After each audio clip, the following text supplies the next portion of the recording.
Isang pugante ang ngayon ay tila ba minamaliit sa Senator Riza Ontiveros.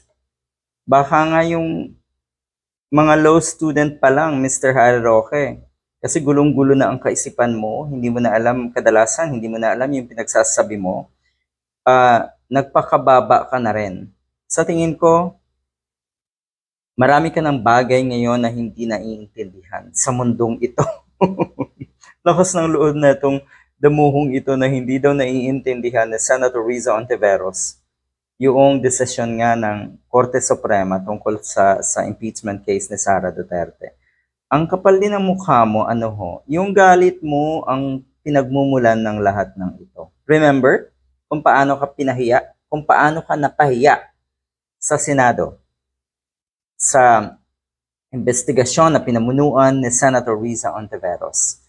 Alam nyo, akala nyo talaga yung title na lawyer, abogado ka, akala mo talaga,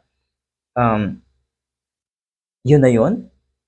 Dunong na yun? Talino na yun? Pwede namang may kanya-kanya tayong dunong eh. Pwedeng yung alam mo, ay hindi ko alam. Pero sisiguraduhin ko sa'yo na meron akong alam na hindi mo rin alam. Ganun ang buhay. Kaya huwag kang masyadong magmarunong, Mr. Harry Roque. Dahil kung tutuusin, yung kalagayan mo ngayon, basura ka na. Basura. Basura etong hayop na ito na kuno ay diring-diri kay Senator Riza Ontiveros. Kaugnay nga ng pahayag ni Senator Riza Ontiveros na na-disturb daw yung kanyang kaluluwa. Alam niyo yung ganyang na talagang bothered siya, nagulat siya sa decision kahit sino naman. You see, lahat po ng kung may question ngayon sa desisyon ng Korte Suprema ay yung mga taong may dunong at nag-iisip ng tama. Yung mga taong sang-ayon sa desisyon ng Korte Suprema ay yun pong mga tao na madaling mapaniwala at baluktot na ang kaisipan. Yan ang totoo, Mr. Harry Roque.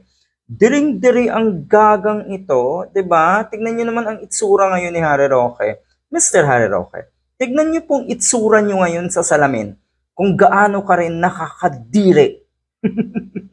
'Di ba?